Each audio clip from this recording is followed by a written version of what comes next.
Hey buddies, welcome to AmassGames. My name is Simon. Today I'm bringing you best of the month for the month of September 2022. Now this particular month I have been away at the Manchester Tabletop Gaming Live event, the first time I set up in Manchester. I happened to put a request out saying, does anyone have any of the following games, including Hedara or Et Labora, amongst many others. I managed to play some of those requests, such as Broom Service or Et Labora, and a few other games as well, so it's great to give those a shot, plus some newer games as well. Those will be found obviously on the channel. Now, in terms of Or Et Labora, it's my 32nd Uwe Rosenberg game. I look forward to potentially meeting him in a couple of weeks over at Spiel in Essen in Germany. I'll be over there again and maybe coming back with 95 plus games again.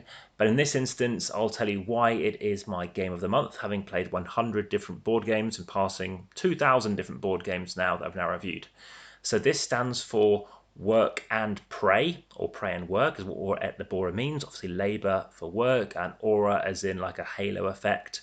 It's a very similar game to Agricola meets Glass Road meets Fields of Arle. Now I think it's higher rated for myself than Agricola, based the way it plays. I prefer Caverna over Agricola.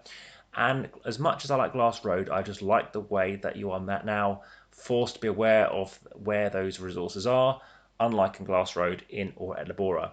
The way you flip over cards, yes, there is a combinatorial aspect to some of Uwe's games, such as Patchwork and Agricola, but in this instance, I really do like what goes on in Or Et Labora. It doesn't take as long, especially if you play the short mode. It fits in very nicely to myself. It's quite straightforward. The fact you can build coasts, and I'm just going to take you through some of these areas now. Yep, you can get these coastal things. You're paying some coins to get some coast onto the side of your main terrain. Here we go, you can add some bits to the side here. Here's that central glass road-like effect going on. You can build out from here, build your settlements, and as you might see, little arrows here, which will score you points. You've got things adjacent to it. It's a very clever idea. Fairly standard, pawns that you're using here as well.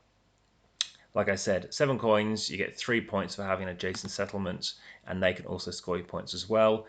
What this represents here is you get 5 victory points at the end of the game, and also you get 2 victory points being next to a settlement. This is a settlement represented by this hut. So you'll score 2 points being next to this. This scores 5 points being next to another thing. So here it is, it's another item here. So it likes to be near other things. And in this instance, you had to pay 1 fuel and 5 food to get this. But some things over here can give you fuel. This is a joker token over here that can help. You've got food, you've got meat, that kind of stuff, grain. And sometimes you need grain to get other things. Sometimes you need to convert your grain to other stuff to actually get more out of it as well. So fairly standard, obviously an expert level box here, and just some various box guises, blimey, all the way over there as well, you can get it. And for some reasons you can sometimes get the cats. I highly recommend what other people have done, such as this, using a little container to keep hold of your items, very important. And let's have a look at a few more pictures to show you how it all looks out when you do build things out. So yeah, your buildings off to the side, as you can see, more cats available it seems. I didn't recognise this, that might well be an expansion or something else you can do. Yeah, they've gone for some kind of funky arts over here, it looks like. Yep, and here's a good example of these trays that you can use. Yep, you can lose these resources if you do not use them all up, so it's something to be aware of. It seems to be very much a nice solo challenge for some though, as you can see, building out all these coastal areas.